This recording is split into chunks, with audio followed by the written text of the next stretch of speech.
무더운 날, 집에만 있으니 답답했던 늦은 저녁 무렵, 나는 자전거를 타고 동네 한 바퀴 돌아볼까 싶어 밖으로 나섰다. 집 근처 공원을 몇 바퀴 돌고 시내까지 왔다 갔다 하기를 1시간. 밤이 깊어서인지 사람들은 별로 없었다. 몸도 점점 피곤해지고 재미도 없어져 집으로 돌아가려던 찰나였다. 멀리서 비틀거리며 내 쪽으로 걸어오는 물체가 보였고 가까이 다가가자 술 취한 여자라는 것을 알 수 있었다. 나는 힐끗 그녀를 훑어본 후 지나쳤다가 용기를 내어 자전거를 돌렸다. 그녀에게서 조금 떨어진 곳에 자전거를 멈추고 그녀에게 말을 걸었다. 저기요, 괜찮으세요? 괜찮아요. 그녀가 개슴츠레한 눈으로 나를 쳐다보았다. 옆집 여자였다. 어머, 정태 총각이네. 내 얼굴을 확인한 그녀는 의외의 장소에서 아는 사람을 만나서 그런지 평소보다 훨씬 반갑게 맞아주었다. 정태, 총각이 여기 어쩐 일이야?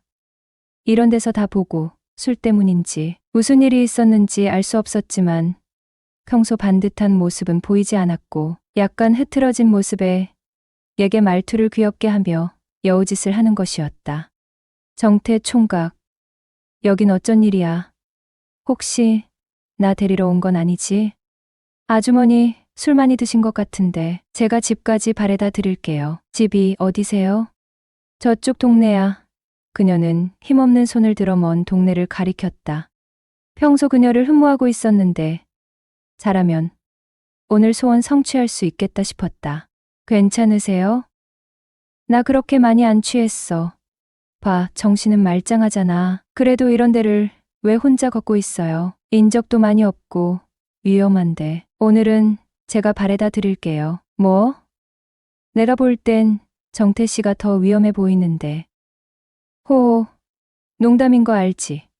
순간 내 속마음을 훤히 꿰뚫고 있다는 생각에 흠칫했지만 내 속을 들여다본 것도 아니고 그녀에게 추근된 적도 없으니 태연한 척하였다. 그런 소리 마세요. 아줌마는 저를 남자로 보지도 않으시잖아요? 아닌데 나 정태 씨 볼 때마다 저런 남자 가져보고 싶다 생각했었는데 술 때문인지 평소 다소곳하게 말하던 그녀의 말이 그날은 거침없고 직설적이었다. 근데 왜 과거형이에요? 그거야 뭐. 정태 씨가 애인 있다고 했잖아. 그건 아주머니도 마찬가지죠. 남자친구 있다고 하시지 않았어요? 나 이제 애인 없어. 오늘 헤어졌거든. 그래서 친구랑 술 진탕 마시고 택시 타고 오다 속이 거북해서 걸어가던 중이었어. 안 좋게 헤어지셨나 봐요?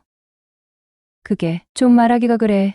그녀는 잠시 말하기를 주저하더니 어렵게 말을 꺼냈는데 2년간 사귀었던 남자가 가장 친한 친구랑 바람이 났다는 거였다. 그래서 그 친구랑 한바탕하고 술을 진탕 마셨다고. 믿었던 친구에게 배신을 당했으니 내가 봐도 속이 상할 만하였다. 너무 속상해 마세요. 아줌마 정도면 훨씬 더 능력 좋고 잘생긴 남자 만나실 수 있으니 말이죠. 저번에 제 친구 보셨죠? 그 친구가 아줌마 예쁘다고 소개시켜달라고 하더라니깐요. 정말로 그랬어? 띠동갑도 넘게 차이나는 사내가 관심을 가진다는 소리에 잔뜩 찌푸리고 있던 얼굴에 순간 웃음이 피어올랐다. 그럼 진작에 소개를 시켜줬어야지. 네? 아무리 그래도 찬물도 위아래가 있는데 제가 아줌마를 먼저 찍었는데 어떻게 친구한테 소개시켜줄 수가 있겠어요? 호 정태 총각은 언제 봐도 재밌어? 그녀는 내가 농담을 하는 줄 아는 모양이었다. 하긴 내가 나이 많은 아줌마한테 성적 취향이 있다는 사실을 전혀 모르고 있으니 그럴 만도 하다. 왜냐하면 아줌마 조카가 나랑 동갑이었으니 평소 나를 조카 대하듯 첫 만남에 반말을 하며 어린애 비슷하게 취급하였던 그녀였다. 그녀와 나는 한참을 이야기를 나누었고 또 한참을 걸었다. 그렇게 어색한 골목 쪽에 이르자 그녀가 내 팔목을 잡아 끌며 말하였다. 정태 씨, 나 오늘 도저히 잠이 안 올 것 같은데 같이 있어주면 안 돼? 아니 술 한잔 같이 하자는 것도 아니고 같이 있어달라니. 너무 쉽게 들이대니 깜짝 놀라지 않을 수 없었다. 나는 걸어오는 내내 어떻게 구워 삶아야지 짱구를 굴리고 있었는데 이렇게 쉽게 소원 성취를 하게 되다니 꿈만 같았다. 안녕하세요. 아파트 상가에서 편의점을 운영하고 있는 20대 후반 미혼남이에요. 저는 실업계 고등학교에 전문대 출신 남자고요. 제가 숫기도 없고 남들과 잘 어울리지 못해서 고등학교 시절 3년 내내 찐따였어요. 그래서 고등학교 졸업하자마자 내성적인 성격을 바꿔보고자 해병대에 지원해버렸죠. 제가 성격만 내성적이었지.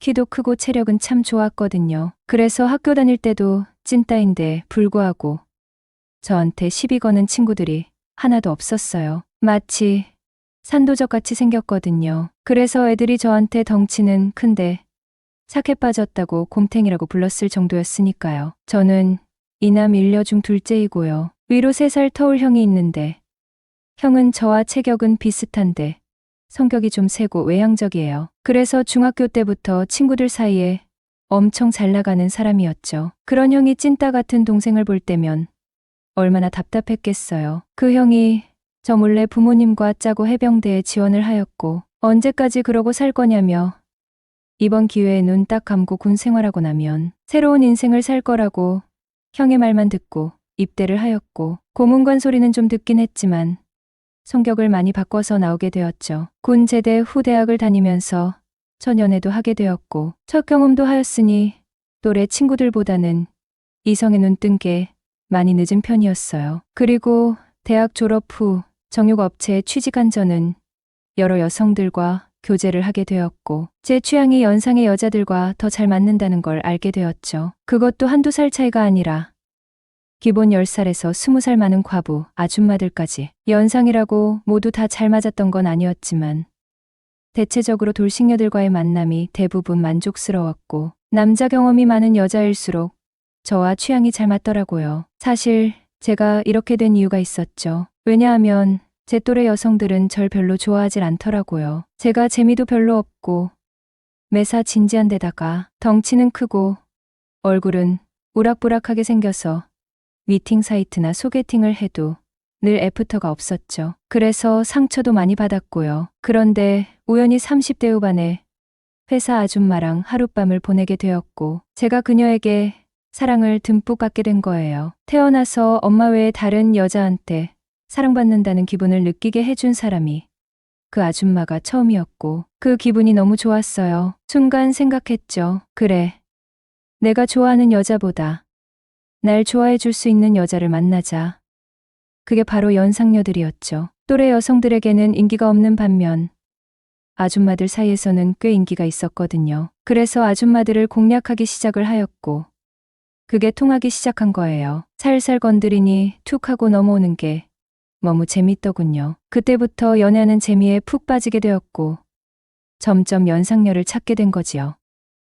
이후 저는 회사를 그만두고 지인의 소개로 새롭게 분양하는 아파트 상가를 분양받아 편의점을 차렸어요. 물론 매매가의 70%가 대출이고 부모님 찬스도 조금 받았지요. 시내에서 많이 떨어진 조용한 동네 상권이긴 해도 2000세대가 넘는 대단지라 그리 나쁘진 않았습니다. 저도 사실 이런 곳에서 장사가 잘 될 거라는 확신은 없었는데 편의점 추천을 해준 지인이 3개의 편의점을 운영하고 있었기에 어느 정도 신뢰를 가지고 있었고 다행히 입주를 본격적으로 시작하면서부터 매출도 점점 올라가더군요. 6개월 넘게 옆집 상가가 비어 있었는데 어느 날 인테리어 공사를 하더니 미용실을 오픈한 거예요. 제가 마침 머리 자를 때가 다 되어 인사나 할 겸 옆집으로 찾아갔죠. 안녕하세요. 저 옆집 편의점에서 왔어요. 네. 하고 미용실 뒤편에서 쉬고 있던 중년의 여성이 눈에 들어왔습니다. 안녕하세요. 안 그래도 편의점에 인사하러 몇 번 갔었는데 그때마다 알바생만 있더라고요. 앞으로 잘 부탁드려요. 그러면서 저를 보더니 환하게 웃는데 완전 제 스타일인 겁니다. 40살 정도 되어 보이셨는데 뽀얀 피부에 몸매에 자신이 있는지 허리가 잘록하게 들어가 있는 원피스를 입고 있더라고요. 약간 남자의 관심을 끌게 하는 매력을 지닌 이시 스타일의 아줌마였죠. 문득 저 아줌마 나이 차는 많이 날 것 같아도 스타일이 꽤 괜찮은데 그때부터 관심을 가지기 시작했죠. 그리고 제일 먼저 결혼 여부를 물어보았고 역시나 돌싱녀였어요. 이쁘고 사회생활하면서 얼굴에는 또 새끼가 가득한 여자치고 올바른 가정을 유지하는 여자를 못 봤거든요. 솔직히 옆집 아줌마 정도의 인물이면 주변에 남자가 안 꼬일 수가 없는 정도였으니 하루 종일 집에만 있는 것도 아니고 미용실 하면서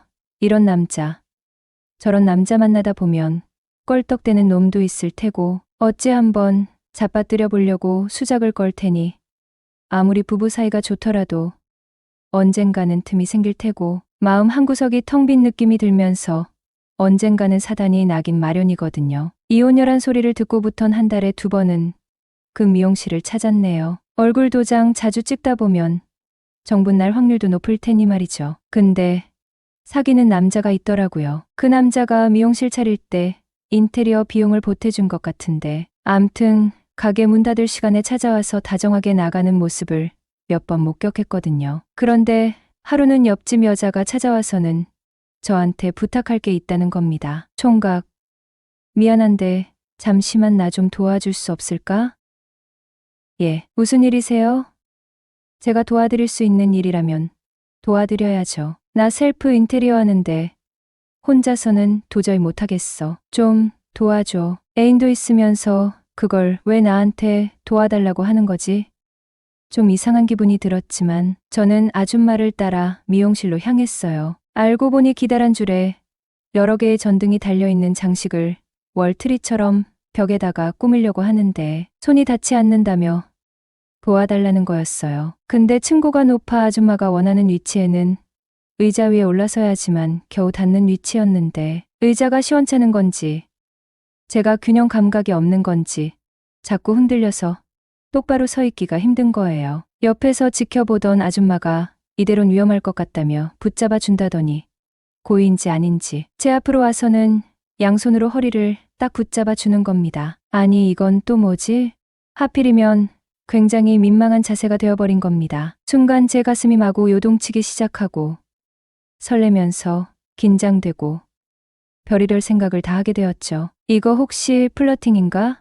뒤에서 잡아주거나 옆에서도 충분했을 것 같았는데 하필이면 딱 정면에서 다행히 아줌마도 민망했던지 고개는 들고 저를 바라보고 있더군요. 순간 저랑 눈이 마주치자 총각, 이제 괜찮아졌지?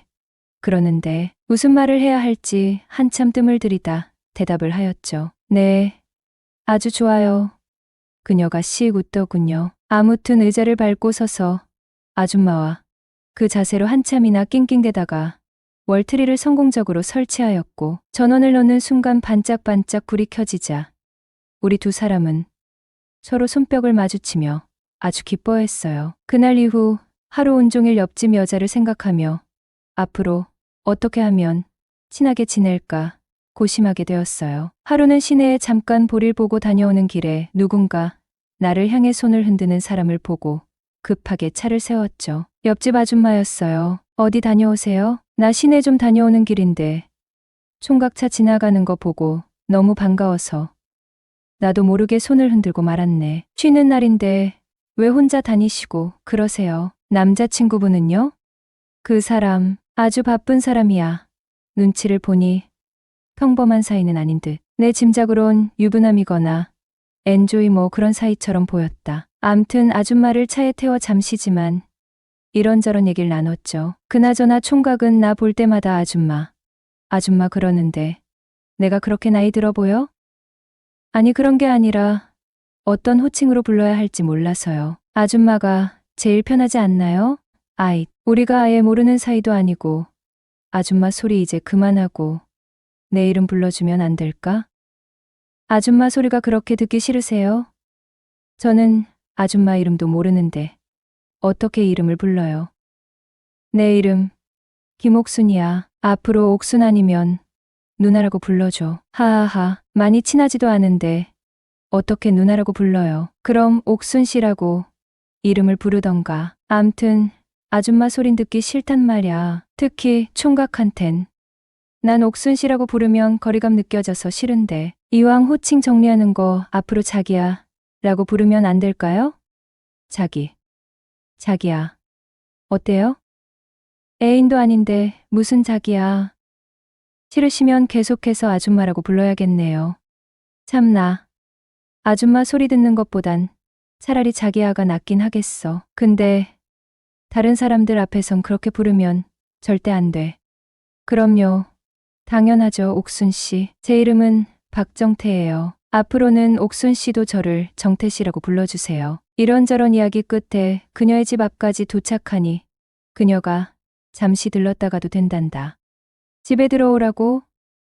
혼자 사는 여자가 사내를 집에 들인다는 것은 다 준다는 거나 다름없는 소리인데 잠깐 들어와서 커피라도 한잔하고 가. 저야 좋지요? 그럼 사양 안 하고 들어갑니다. 더운 날씨 탓인지 입안이 텁텁하기도 하고 좀 쉬면서 시원한 콜라나 한 잔 마시고 집으로 돌아가야지 싶어 그녀의 집으로 따라 들어갔다. 이런저런 얘기 끝에 아줌마 입에서 자긴 남자 보기 지지리도 없다고 하길래 순간 아줌마 팔자가 얼마나 사나워서 그런가 내가 송금을 봐주겠다고 작업에 들어갔다. 와, 아줌마 여기가 연애운인데 올해 넘기기 전에 운명의 남자가 나타날 것 같은데요. 호, 송금에 그런 것도 보여? 암튼 남자가 곧 생길 거라니 기분은 좋으네. 그때부터 아줌마도 내가 편해졌는지 약간 넋두리 같은 말도 하기 시작하더군요. 자기는 제대로 된 연애도 못 해보고 결혼한 게 너무 후회스럽다고요. 연애도 많이 해보고 좀 더 신중하게 결혼했더라면 어땠을까? 결국 남편이 바람나서 이혼녀가 되었다더군요. 이혼 후 만난 남자는 친구와 바람이 났고요. 그녀 입장에선 참 박복하다 여기기 충분하였죠. 이후로 그녀와 부딪히는 횟수가 점점 더 잦아졌고 매일같이 점심을 같이 해결하게 되면서 더욱 친해지게 되었네요. 하루는 퇴근 시간이 다 되어갈 때쯤 그녀가 우리 가게로 오더니 치킨 시켜 먹고 싶은데 같이 먹을래? 그러는 거예요. 그때가 밤 9시쯤이었어요. 완전 좋았죠. 치맥을 먹으면서 이런저런 이야기를 나누다. 그녀는 집에 들어가 봐야 아무도 없어 외롭다면서 저랑 하룻밤 스쳐 지나가는 남자가 아니라 진지하게 만나보고 싶다고 하대요. 그래서 날 진짜 사랑해줄 자신 있냐고, 바람 안 피울 자신 있냐고, 내가 좀 보수적이라 남자친구나 남자 동기들과 모임하는 것조차 난 용납할 수 없다. 그래도 괜찮겠냐고 물었더니 내가 원하는 모든 걸 감당할 자신이 있으니까 정식으로 교제하자는 고백을 받고 아줌마와 만남을 유지한 지 벌써 1년이 넘어갑니다.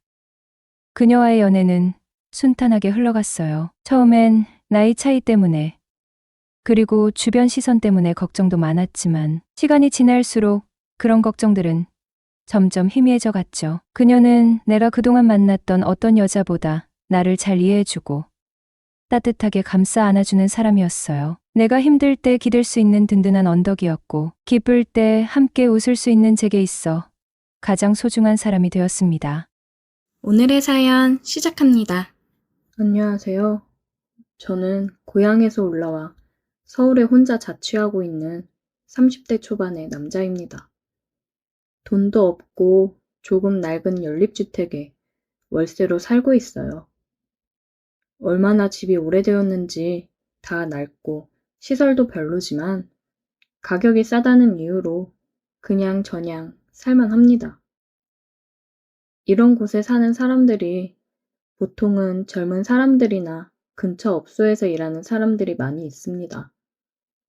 제가 사는 동네 근처가 서울에서 유명한 유흥가랑 가깝기 때문에 아마 이곳에도 그런 일에 종사하는 사람들이 많이 살고 있는 것 같았어요. 보통 오후에 출근하고 새벽에 술 취해서 들어오는 여자들이 참 많았습니다. 그 중에는 이쁜 여자들도 있었고 아닌 사람들도 있었지만 제가 여자친구가 있었기 때문에 한눈 팔지 않고 조용히 살았어요. 그런데 저희 바로 옆집에 사는 한 아줌마는 예외였습니다. 누님인지 아줌마인지 나이는 40대 초반으로 보였는데 가족들도 없었고 혼자 살고 있더라고요. 첫 인상은 젊었을 때는 꽤 예뻤겠다 싶기도 했지만 어차피 저와는 친해질 일이 없을 거라 생각하고 별로 신경 쓰지 않았어요. 그런데 집 앞에서 몇 번 마주친 적이 있는데 그날 이후 아줌마가 성격이 좋은 건지 쉬는 날에 낮에 집에서 자고 있으면 문을 두드리고 찾아와서 반찬도 나눠주고 과자도 가져다 주더라고요. 자기 동생 같다면서 친해지고 싶다는데 별로 땡기진 않았지만 혼자 살면서 얼마나 외로우면 옆집 남자한테 이렇게 하겠나 싶어서 그냥 적당히 친하게 지냈어요. 보통 옆집 여자는 밤에 일을 하는 건지 오후 5시면 집에서 나갔고 가끔 새벽에 우리 집과 자기 집을 착각해서 문을 열라고 주사를 부린 적도 있어요. 한 번은 새벽 4시에 문을 하도 두들기길래 열어줬더니 막무가내로 밀고 들어와서 방바닥에 쓰러져서 자더라고요. 아줌마 집에 가서 자라고 흔들어서 깨웠지만 얼마나 술을 많이 마셨는지 정신도 못 차리고 일어나지 못하길래 그냥 이불 덮어주고 아침에 깰 때까지 그대로 뒀습니다. 제가 출근 준비할 때까지 그대로 자더라고요. 그 아줌마를 보고 있으니 뭔가 혼자서 힘들게 사는 게 불쌍해 보이기도 하고 뭔가 신경 쓰이는 부분이 많아서 그 뒤로는 저도 잘해주려고 노력을 했어요. 남편도 없었고 다른 가족이 있는지 없는지 물어보기도 그렇더라고요. 어차피 저도 서울에서 이방인이나 마찬가지인데 그냥 서로 이웃사촌끼리 도와주면서 잘 지내야겠다 생각하는 정도였습니다. 나이에 비해 꽤나 예쁜 외모였고 몸매도 좋았어요. 아주 날씬하고 슬림한 타입은 아니었지만 살집이 조금 있어도 볼륨감 있고 남자들이 좋아할 만한 건강미 넘치는 몸매였어요. 저도 남자라서 그런 아줌마에게 여자로 끌린 적이 없다고 하면 거짓말이지만 어차피 여자친구도 있었고 나이 차이도 제법 있었기 때문에 아줌마를 어떻게 해보고 싶다는 생각은 없었습니다. 그냥 좋은 이웃사촌으로 잘 지내야겠다는 생각뿐이었어요. 그런데 얼마 전에 제가 집에서 혼자 우통을 벗고 운동을 하고 있었습니다. 이제 곧 여름이라서 여자친구와 바닷가나 수영장에 놀러 가려면 몸을 만들어야 했기 때문에 요즘엔 운동에 한참 빠져 있었어요. 집이 좁고 에어컨도 없어 덥기 때문에 우통 벗고 한참 운동을 하고 있었는데 초인종이 울리더라고요. 옆집 아줌마인데 집에 연장이 없다고 망치나 드라이버 좀 빌려달라고 했어요. 저는 아무 생각 없이 운동하던 그대로 우통을 벗은 채 드라이버를 빌려줬죠. 그런데 제가 평소에 회사 출근하면서 셔츠를 입거나 편하게 커다란 티셔츠를 입기 때문에 몸이 드러나 보이지 않았는데 생각보다 제 몸에 근육도 있고 그래서 그런지 아줌마가 저를 보는 눈빛이 이상해지더라고요. 아줌마를 보내놓고 혼자서 계속 운동을 하고 있었는데 아니나 다를까 10분 뒤 다시 찾아와서 자기가 혼자 잘 못하겠다고 도와달라고 했습니다. 솔직히 제가 우통을 벗은 채로 드라이버를 빌려줬을 때부터 아줌마가 저를 집으로 부를 거라는 걸 어느 정도 예상할 수 있었어요. 요즘 많이 친해지기도 했고 평소에 아줌마는 저보다 훨씬 외로워 보였으니까요. 아무튼 저는 운동하던 그대로 우통을 깐 채로 아줌마의 집으로 갔어요. 작은 선반을 조립하는데 나사 몇 개만 조이고 조립하면 될 정도로 간단한 일이었죠. 공구만 있다면 어린아이라도 할 수 있는 쉬운 일인데 굳이 제게 도와달라고 부른 이유를 알 것만 같았어요. 그 증거로 제가 일을 하는 내내 아줌마는 제 옆을 떠나지 못했습니다. 어머, 이건 이렇게 하는 거였어? 별거 아닌 일에도 놀라는 척하며 제 팔뚝을 치고는 했어요. 저도 딱히 기분이 나쁜 건 아니라서 아줌마가 원하는 대로 할 수 있게 협조했습니다. 선반 조립은 10분도 안 걸려서 끝낼 수 있는 일이었지만 일부러 천천히 30분이 넘게 하면서 그 쫄깃한 긴장감을 즐기고 있었어요.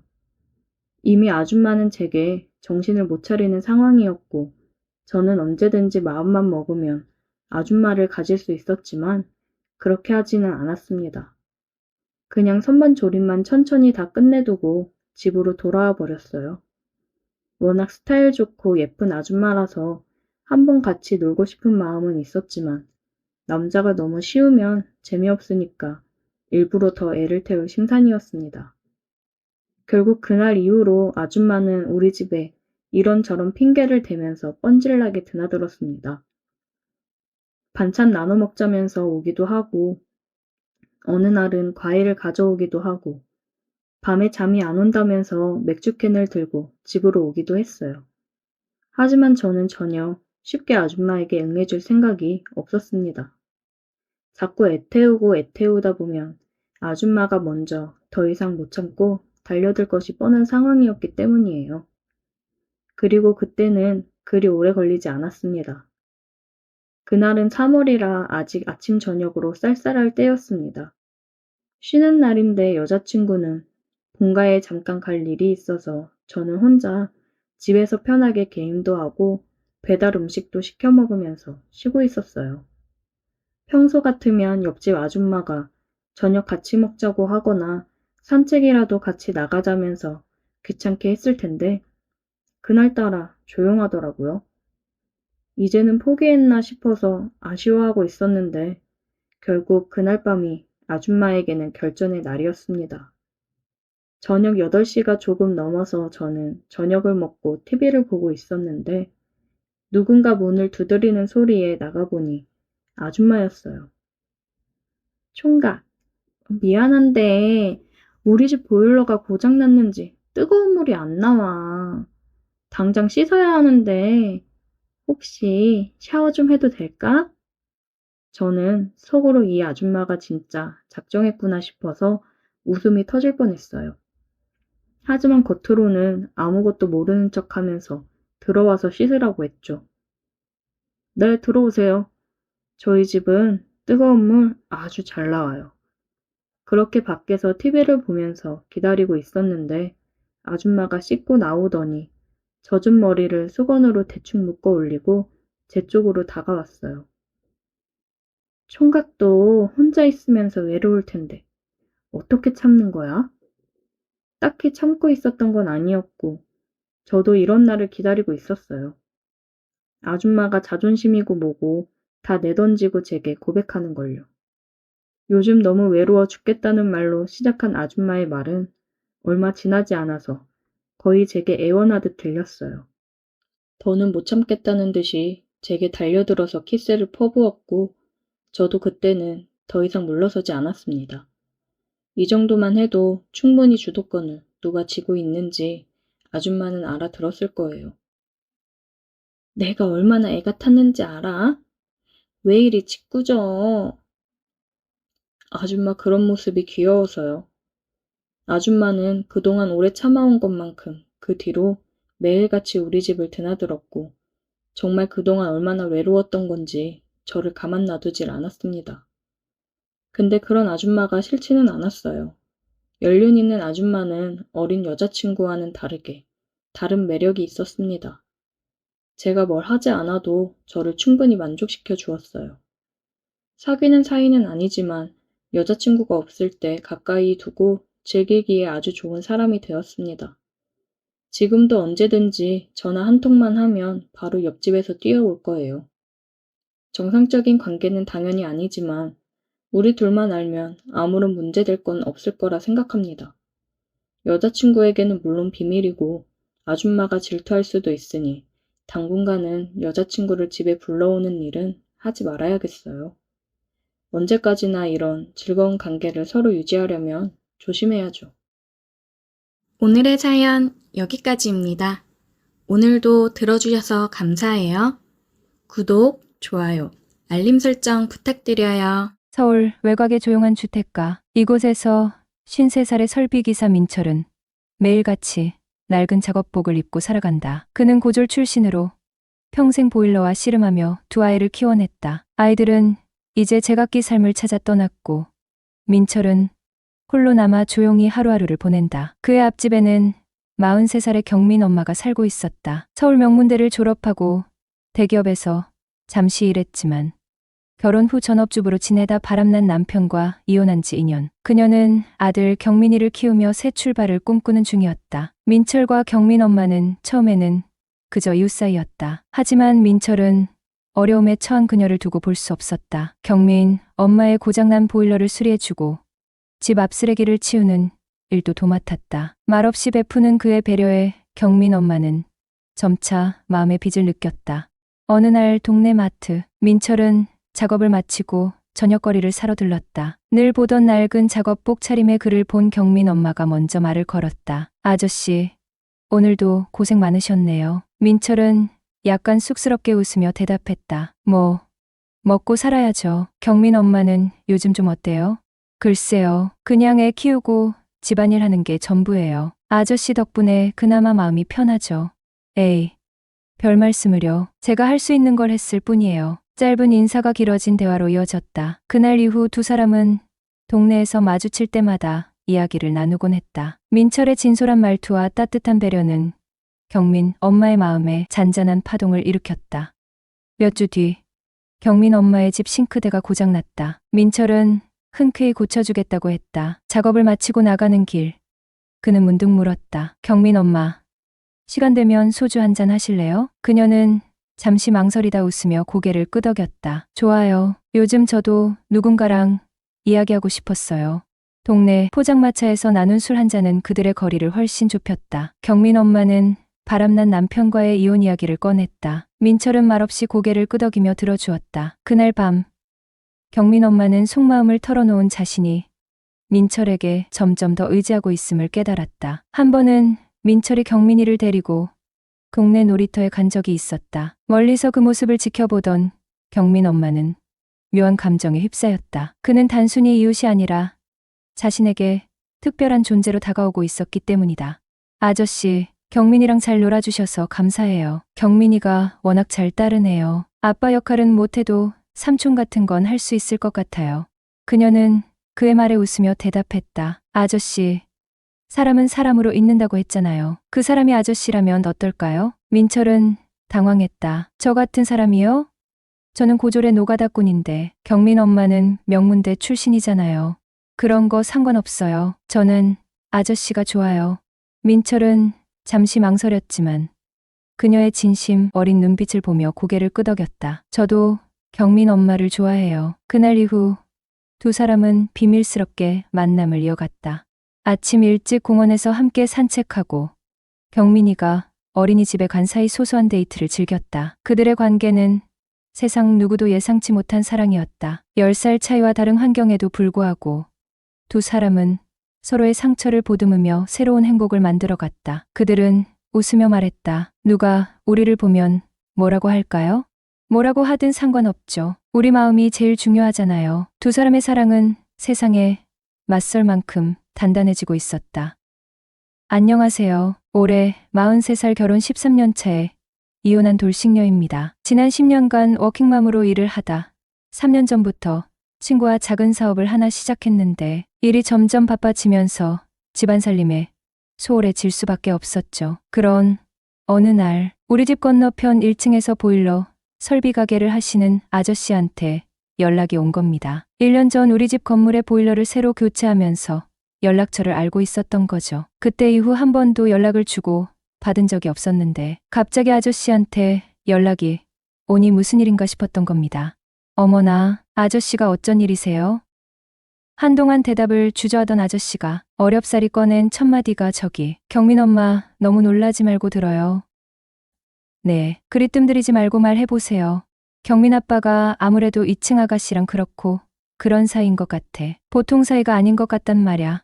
우리 집은 4층 다가구, 건물로 원투룸 10가구를 임대놓고 4층에 우리 가족이 살고 있었는데 남편과 아무래도 내연관계처럼 보인다는 여자는 약 석 달 전 201호 투룸으로 이사 온 30대 초반의 세입자였다. 아저씨 증거는 있어요? 고 묻자 경민 엄마한테 내가 왜 흩은 소리를 하겠어. 내 눈으로 직접 확인한 건데 며칠 전 경민 엄마가 3층 복도의 전등을 교체해달라고 했었잖아. 그날 경민 아빠가 201호에서 나오는 걸 봤다니깐. 근데 오늘 아침에 분명 경민 아빠 차 끌고 출근하는 거 봤거든. 근데 지금 차가 1층에 주차가 되어 있는 거야. 이 정도면 뭔가 수상하지 않아? 나는 바로 집으로 달려갔습니다. 집 앞에 도착하니 사무실 앞에서 담배를 태우시던 설비 아저씨랑 눈이 딱 마주친 것이다. 그때는 나도 모르게 물에 빠진 사람 지푸라기라도 잡는 심정으로 설비 아저씨에게 기대고 싶었는지도 모르겠다. 아저씨, 저 무서워요. 혼자는 못 가겠어요. 걱정 마요. 내가 옆에 있을 테니. 아저씨도 내 심정을 알고 있다는 듯 나한테 이까딜로 도망치려 하지 말고 부딪혀 견뎌내라고 했다. 그때의 고마움이란 옆에 있어 준단 말 한마디가 왜 그리 크게 느껴지던지.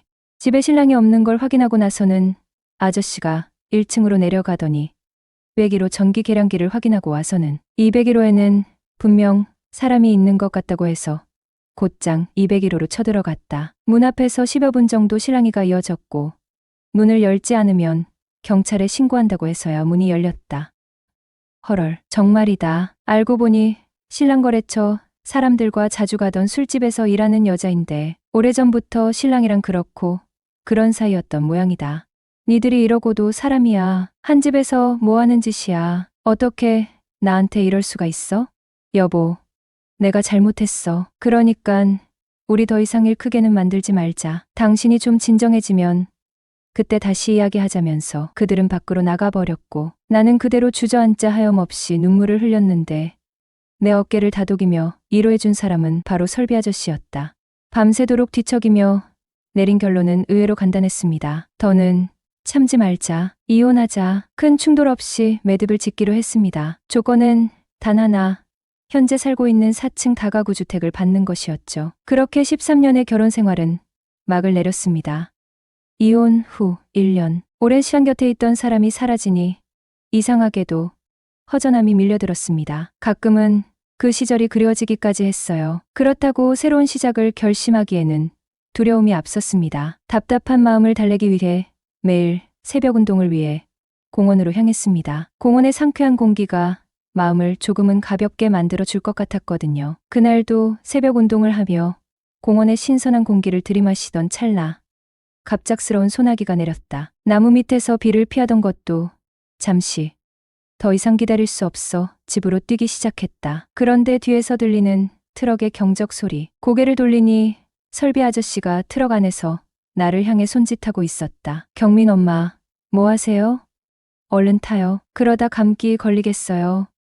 나는 구세주라도 만난 기분으로 얼른 차에 올라탔다. 하지만 축축히 젖은 내 꼴을 떠올리니 민망함이 몰려왔다. 아저씨는 꼭 제가 곤란할 때마다 나타나시네요. 그는 천천히 차를 몰며 특유의 온화한 미소를 지어 보였다. 그러게요. 뭐 이런 게 운명인가 싶기도 하고. 차 안에 정막이 풀리며 자연스럽게 대화가 이어졌다. 근데 경민 엄마, 오늘 같은 날 운동은 왜 하러 나갔어요?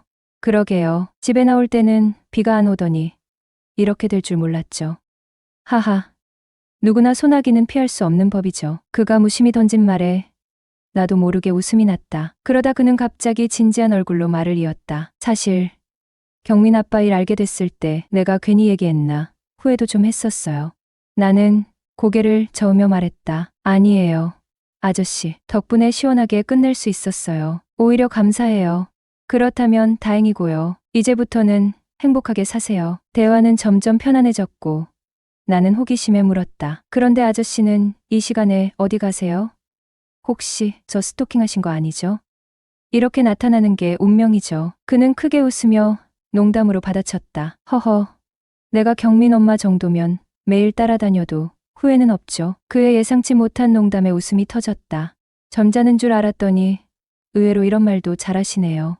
경민 엄마는 왜 아직 혼자예요? 좋은 사람 만날 때도 됐잖아요. 그게 쉽지가 않잖아요. 나이 들수록 더 어렵기도 하고요. 너무 신중하기만 하면 인연을 찾기 어려워요. 일단 만나보고 결정하는 것도 방법이죠. 아무나요? 아무나라고 하기엔 그렇지만 너무 가리지는 말자는 거죠. 대화는 어느새 비밀스러운 이야기로 흘러갔다. 근데 아저씨는 왜 혼자세요? 그는 의미심장한 미소를 지으며 대답했다. 저요? 정식으로 만나는 사람은 없어도 그냥 편하게 지내는 비밀 친구는 있어요. 비밀 친구요? 우와, 그런 것도 하세요? 이 나이에 행복이 뭐 별건가요? 눈치 안 보고 서로 즐기면서 사는 거죠. 그의 말에 나도 장난스럽게 물었다. 혹시 비밀 친구 조건 같은 거 있나요? 그가 미소를 지으며 내 눈을 바라봤다. 경민 엄마 정도면 좋죠. 갑작스러운 답에 나는 순간 말을 잃었다. 그가 농담이라며 웃어넘기길래 나도 따라 웃었다. 그럼 아저씨랑 비밀 친구로 지내면 어떨까? 잠시 생각해봤어요. 그는 고개를 끄덕이며 말했다. 어떨 것 같아요? 뭔가 긴장되고 재밌으면서 흥미로울 것 같기도 해요. 그럼 뭐, 일단 시작해보죠. 서로 비밀로 하기로 약속만 하면 되죠. 그의 다소 황당스런 제안에 우리는 웃음꽃을 피웠고, 짧은 대화 속에서도 차 안은 따뜻함으로 가득 찼다. 그렇게 소나기를 계기로 새로운 인연의 씨앗이 싹트기 시작했다. 경민 엄마의 하루는 늘 빠듯했다. 경민이를 돌보고 집안일을 하고 틈틈이 재취업을 준비하며 지내던 그녀는 요즘 이상하게도 한 사람이 자꾸 떠오르는 걸 느꼈다. 바로 그 아저씨. 오래된 작업복에 늘 검댕 묻은 얼굴이지만 누구보다 따뜻했던 그 남자였다. 그날도 예고 없이 비가 내렸다. 고장난 우산을 들고 터벅터벅 집으로 가는 길. 뒤에서 들려오는 익숙한 목소리. 경민 엄마, 여기 내 우산 써요. 고개를 돌리니 아저씨가 커다란 우산을 들고 서 있었다. 비에 젖은 그녀를 바라보며 미소 짓는 그의 얼굴은 말없이도 위로가 됐다. 아저씨는 제 인생의 흑기사 같아요. 흑기사요? 그는 고개를 갸우뚱하며 미소 지었다. 네, 제가 어려움에 처할 때마다 어김없이 나타나시잖아요. 짠 하고요. 그는 잠시 생각하더니 천천히 고개를 저었습니다. 흑기사까진 모르겠고 그냥 인연이죠. 그래도 그게 경민 엄마한테 힘이 되어 준다니 기쁘네요. 그럼 경민 엄마도 내가 어려울 때 도와주실 거죠? 그럼요. 아저씨가 부르면 언제든 달려가야죠. 신세 갚아야 하니까요. 아저씨 덕분에 비도 피하고 위자료도 제대로 받아냈잖아요. 저 오늘 집에서 저녁 식사라도 대접하고 싶은데 시간 괜찮으세요? 그의 대답은 한결같았다. 나야 경민 엄마가 불러만 주면 고맙죠. 그렇게 초대된 저녁 식사 자리. 경민 엄마는 해물칼국수와 보쌈을 만들며 설렘을 감추지 못했다. 주방에서 요리를 준비하는 손끝에 그의 따뜻한 미소가 떠올라 기분 좋은 흥얼거림이 자연스레 흘러나왔다. 저녁 식탁에 둘은 나란히 앉았다. 칼국수의 진한 국물 맛이 그날의 분위기처럼 깊었다. 복분자주를 나누며 웃고 떠들다 보니 어느새 병은 3개나 비워졌다. 그리고 그날 두 사람은 한층 가까워졌다. 경민 엄마, 왜 부탁이면 뭐든지 들어준다고 했지? 그는 갑자기 진지한 표정으로 물었습니다. 저는 가벼운 농담인 줄 알고 웃으며 대답했죠. 그럼요. 말씀만 하세요. 아저씨가 원하시면 뭐든지. 그런데 그의 눈빛이 살짝 바뀌더니 살짝 긴장된 목소리로 말했어요. 경민 엄마랑 연애하고 싶은데 이번엔 경민 엄마가 내 흑기사가 되어줄래요? 저는 잠깐 망설이다가 미소 지으며 고개를 끄덕였습니다. 좋아요. 우리 한번 만나봐요. 그렇게 시작된 교제는 6개월 동안 이어졌다.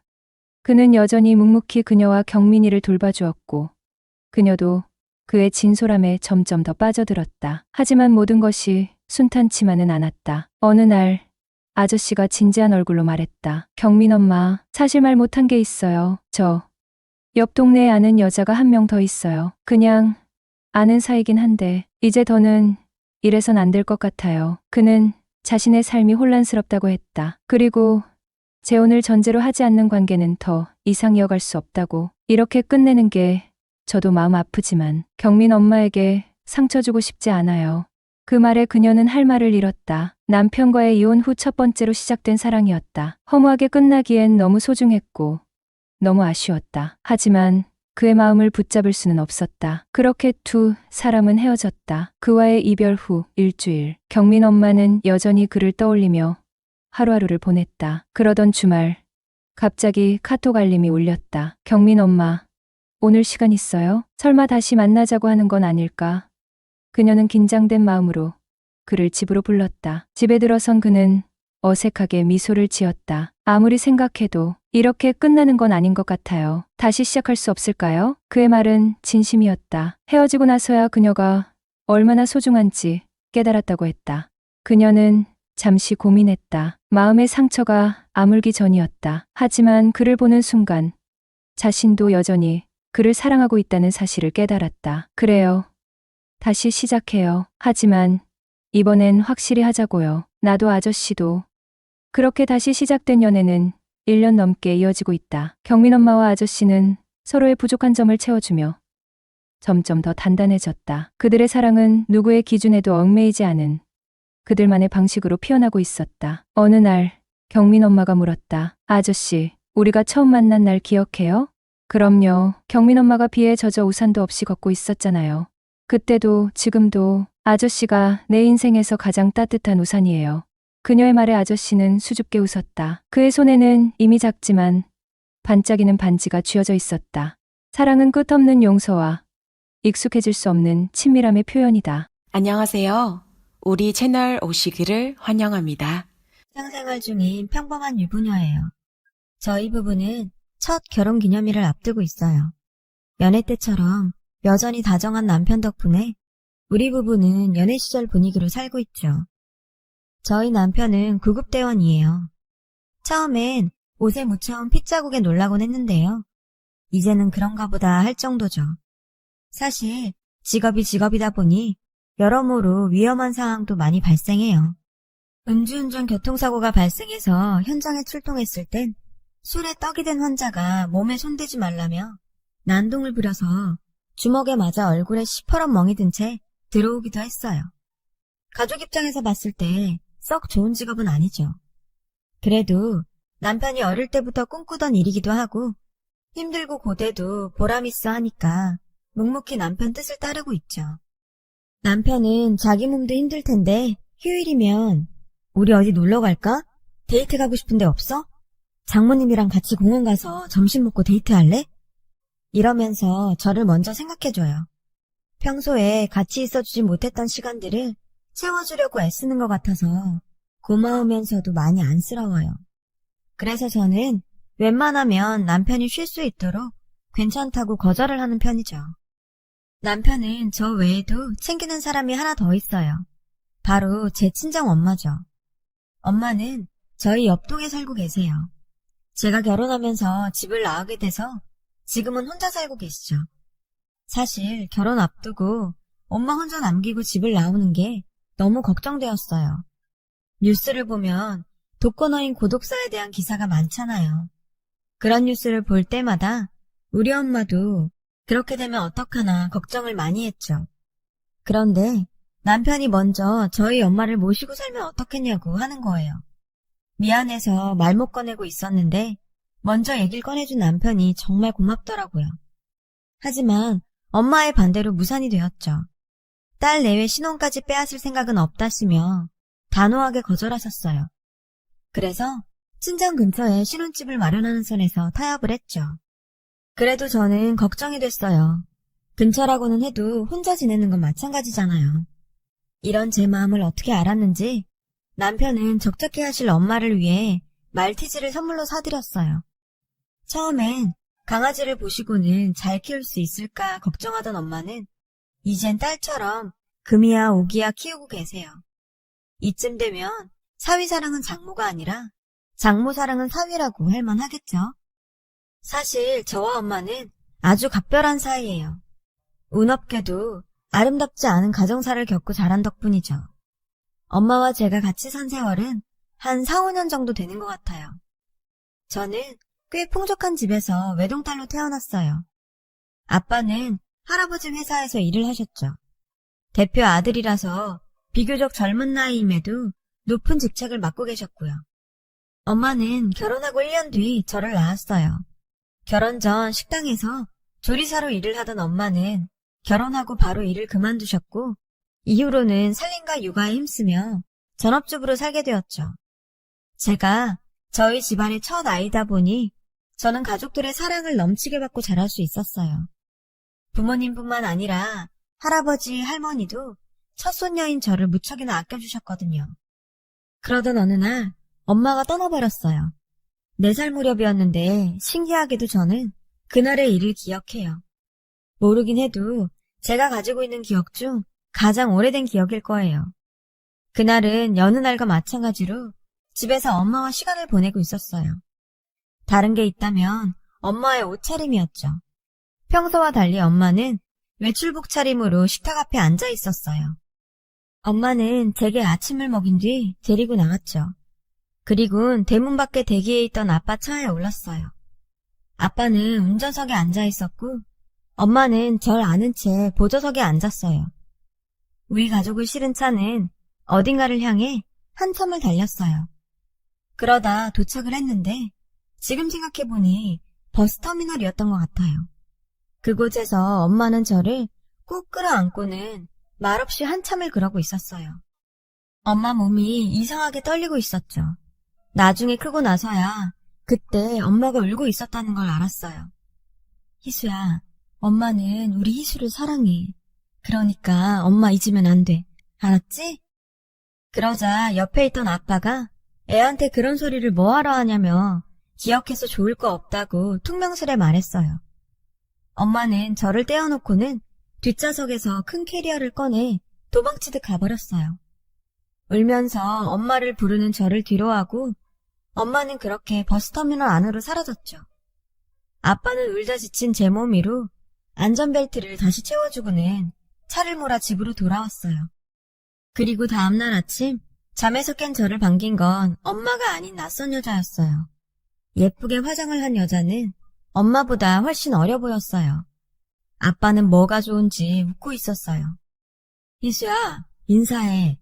오늘부터 우리 희수 엄마가 되실 분이야. 엄마라고 해봐. 저는 우리 엄마가 아니라고 울먹였고 아빠는 그런 저를 잡고 단호히 말했죠. 이제는 이 아줌마가 희수 엄마야. 그러니까 엄마라고 부르고 말도 잘 들어야 해. 알았어? 그 말에 저는 울음을 터뜨렸어요.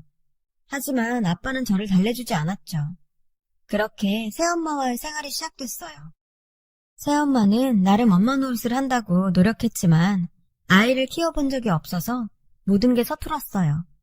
아빠가 도우미 아줌마를 고용해주고 나서야 상황이 조금 나아졌죠.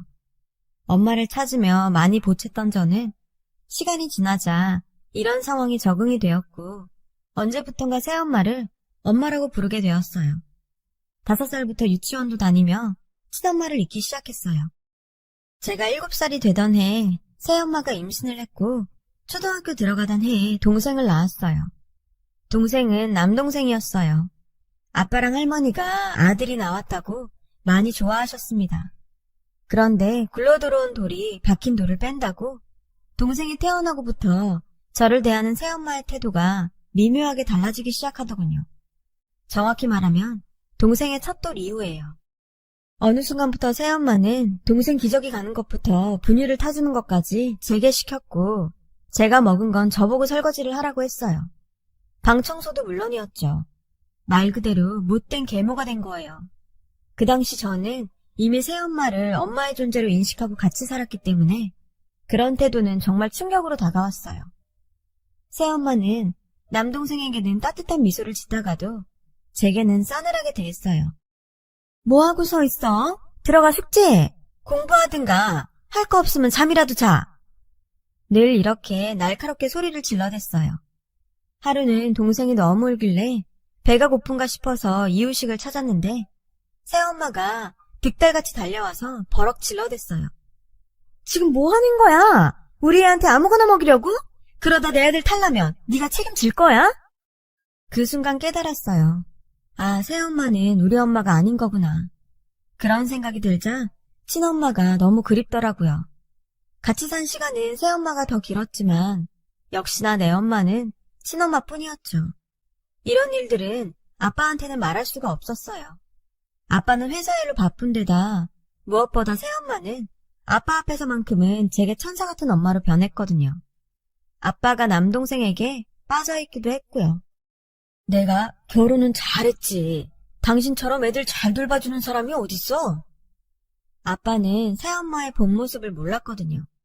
이런 상황에 제가 새엄마 실체를 폭로한들 뭐가 달라지겠어요. 초등학교 고학년이 되면서 저는 방과 후 친구네 집에 가거나 도서관에 있다가 최대한 늦게 집으로 돌아가곤 했어요. 늦게 들어가면 늦었다고 타박을 하긴 했지만 그 정도는 참을만 했거든요. 고생을 하면 금방 애늙은이가 된다고 하더니 저도 그랬던 것 같아요. 중학교에 들어가면서부터는 제 목표는 1등이 아닌 독립이었어요.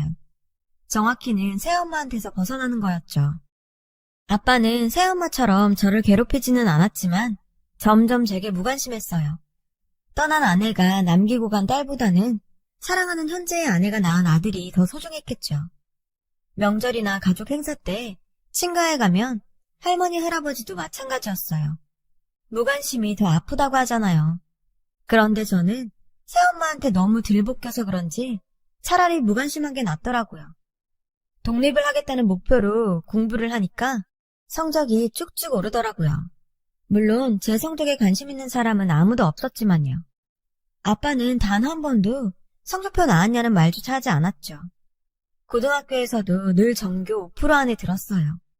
당연히 선생님들의 기대를 한몸에 받으면서 소위 명문대라고 불리는 대학교에 지원을 했죠. 남들은 공부만 해도 힘들다는데 저는 아르바이트를 병행하면서 공부를 했어요. 그런 저를 보며 친구들은 집도 잘 살면서 왜 그렇게 돈에 집착하냐고 했지만 전 그럴 수밖에 없었죠.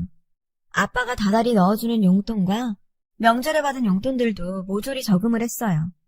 거기에 알바를 해서 번 돈까지요. 다행히 저는 지원했던 명문대에 합격을 했고 집에 가서 아빠한테 합격 통지서를 내밀자 놀라더라고요. 그럴만했죠. 제 성적도 몰랐으니까요. 우리 딸 합격한 거야? 이런 명문대에 지원했는지 몰랐는데 역시 우리 딸이네. 희수야 정말 고생했다. 아빠 우리 희수가 너무 자랑스럽다. 평소에는 관심도 없더니 명문대에 들어갔다니 우리 딸이라더군요. 그 모습이 정말 가증스러웠어요. 옆에 있던 새엄마는 못마땅해 했죠. 모르는 소리 말아요.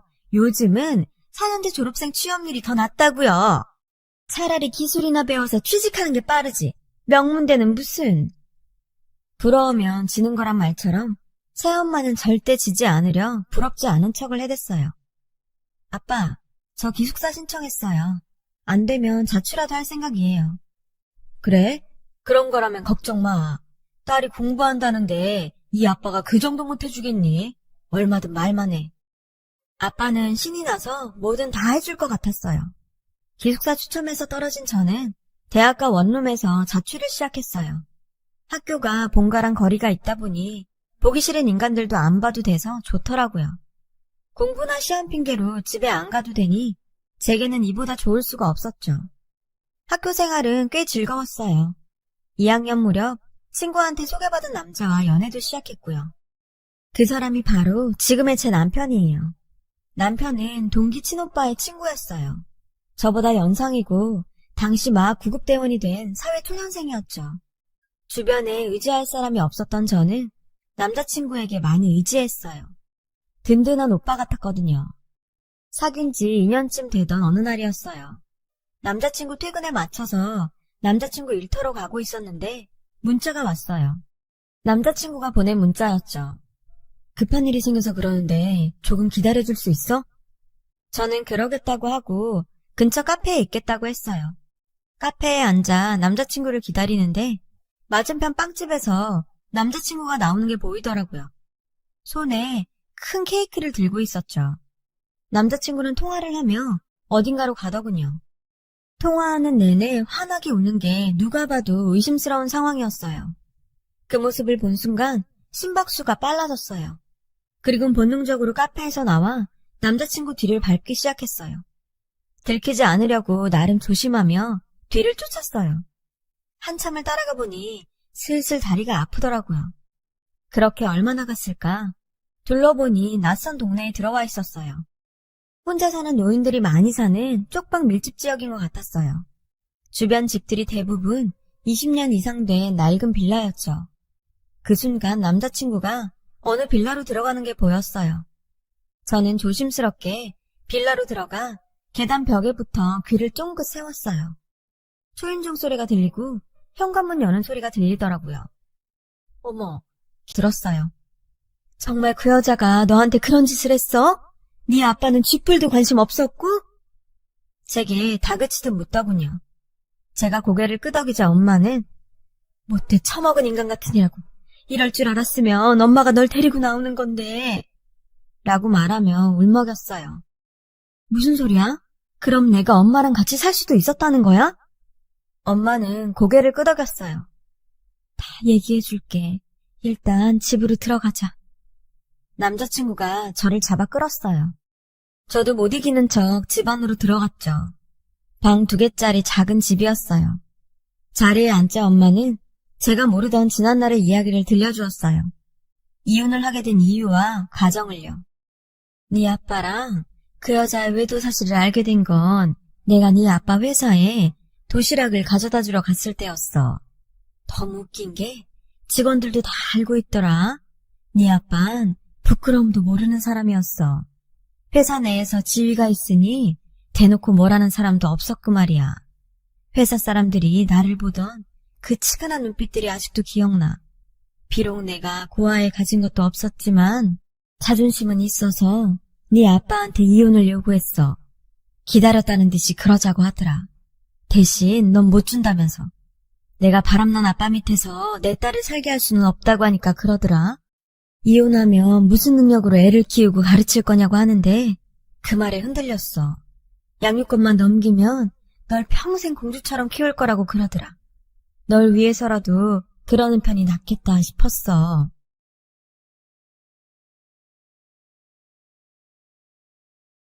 안녕하세요.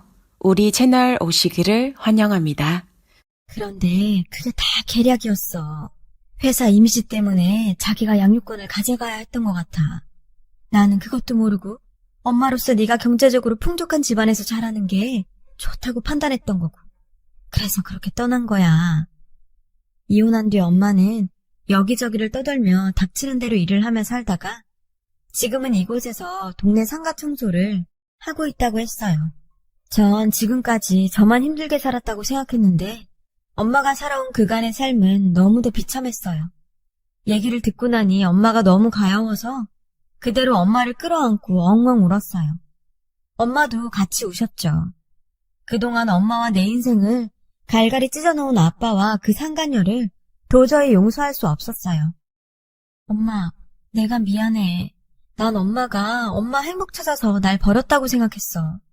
처음엔 엄마가 그리웠다가 언제부턴가는 믿고 원망스러웠어. 엄마가 힘들게 산 것도 모르고. 엄마는 오히려 엄마 없이도 훌륭하게 잘 자라줘서 고맙다고 했어요. 희수가 잘 자라서 대학도 들어가고 준석군같이 좋은 사람 만나서 엄마는 너무 행복해. 내 생명의 은인이 내 딸 남자친구라니. 어쩜 이런 인연이 있니? 남자친구는 제게 엄마와의 인연을 얘기해 주었어요. 아주머니는 내가 첫 출동 나갔다가 만난 환자셨어. 상가 건물에서 과로로 쓰러지셨거든. 그 후로도 마음에 걸려서 가끔 들여다보고 병원도 같이 다녀드리다 보니 이모 조카처럼 지내게 된 거지. 암으로 돌아가신 엄마 생각도 나고. 그날 저는 엄마 집에서 생일 케이크에 초도 켜고 같이 저녁도 먹었어요. 그리고 정말 오랜만에 엄마 품에 안겨 잠들 수 있었어요. 엄마 품은 정말 따뜻했어요. 다음날 저는 남자친구를 뒤에 달고 본가로 갔어요. 목적은 하나였죠. 우리 모녀를 생이별시킨 장본인과 인연을 끊는 거였죠. 집에 가보니 마침 새 식구가 다 있더군요. 새엄마를 보자 그동안 참았던 울분이 쌍욕으로 터져나왔어요. 살면서 단 한 번도 해본 적 없는 험한 욕들을 상간이 얼굴에 대고 퍼부었어요. 그 욕을 들은 아빠는 제게 소리치더군요. 너 지금 엄마한테 뭐 하는 짓이야? 내가 널 그렇게 가르쳤냐? 아빠가 나한테 뭘 가르쳐줬는데? 가정 있는 남자가 상간녀랑 붙어먹고 조강쳐 버리는 거? 아니면 유책 배우자 주제에 자식을 빌미로 위자료 한 푼 안 주고 와이프 내쫓는 거? 그것도 아니면 상간녀한테 자기 딸이 구박받는 거 보고 모른 척하는 거. 도대체 뭘 나한테 가르쳤는데? 이 여자가 욕먹는 건 그렇게 참기 힘들고 딸한테 무관심한 건 쉬웠구나. 하긴 그러니 인생을 그따위로 살았겠지. 나 엄마 만났어. 아빠가 무슨 말로 엄마 속이고 내쫓았는지 다 들었다고. 희수야, 아빠 말 좀 들어봐. 듣긴 뭘 들어. 내가 더 들을 게 있어? 저 상간녀랑 저 여자 아들 때문에 내 어린 시절이고 학창시절이고 내내 이 집에서 나갈 생각만 하면서 살았어. 알아? 그때 방에서 남동생이 나왔어요. 상간녀는 얼른 남동생을 내보냈어요. 애가 듣는데 무슨 말을 그렇게 해. 그리고 네 엄마가 능력이 없어 남자 뺏긴 걸 나더러 어쩌라고. 왜? 당신 과거 애한테 들킬까봐 겁나? 그러게 인생 똑바로 살지 왜 그렇게 해프고 더럽게 살았대? 쪽팔리게. 근데 어쩌나? 나 당신이 살아있는 동안 이 얘기 주구장창하고 다닐 건데? 당신 아들 졸업식장에 가서도 하고, 당신 아들 첫 출근 날 회사에서도 하고, 당신 아들 결혼식장에 가서도 할 거라고. 당신이랑 당신 아들 고개 못 들고 살게 할 거야. 그러니까 입 닥치고 살아. 새엄마는 얼굴이 하얗게 질려서는 더 이상 아무 말도 못했어요. 그때였죠. 지금껏 잠자코 있던 남자친구가 아빠한테 다가가 인사를 했어요. 그리고는 처음 뵙는 자리가 이런 자리라 유감입니다만 이렇게 마지막으로 뵙는 자리인 것 같아 그냥 얘기하겠습니다. 희수 졸업하면 결혼할 생각입니다. 희수 어머니도 모시고 살 생각이고요. 저는 다른 건 몰라도 우리 희수 눈에서 눈물 빼는 인간들은 절대 용서 못합니다. 그래서 두 분께는 예의를 갖출 필요가 없을 것 같네요. 앞으로 다시는 희수 보고 살 생각 마세요. 결혼식에도 오실 생각 마시고요. 저는 남자친구와 함께 그 집을 나왔어요. 이후 살던 집을 정리해 엄마 집으로 들어갔어요. 그리고 변호사를 선임해서 아빠로부터 엄마가 받아야 할 몫에 위자료도 받아냈죠. 아들 결혼식장까지 찾아가겠다는 말에 겁을 먹은 새엄마가 원하는 대로 다 주라고 했다나 봐요. 인생은 더럽게 살았어도 자기 자식 걱정은 됐던 모양이더라고요. 대학을 졸업하고 저는 취직을 하게 되었고 얼마 뒤 남자친구와 결혼을 했어요. 그리고 벌써 결혼 1주년이 되어가네요. 시간이 쏜살처럼 빠르다고 하더니 요즘 특히나 실감을 하게 돼요. 다시 만난 엄마와 함께하는 시간들이 너무 빨리 지나가는 것 같아 가끔 겁이 나거든요. 남들에게는 너무도 당연했던 일상이 제게는 사무치게 그리워해야만 했던 일이었으니까요. 저는 지금 사랑하는 엄마와 든든한 남편과 함께 꿈같은 신혼생활을 즐기고 있어요. 제게는 무엇보다 소중한 이 시간을 오래오래 누리며 살아보려고 해요. 제 사연을 들어주셔서 감사드려요. 여러분, 사연 댓글에 응원과 현명한 조언 부탁드려요. 좋아요와 구독은 저에게 큰 힘이 됩니다. 오늘도 좋은 일 가득하세요.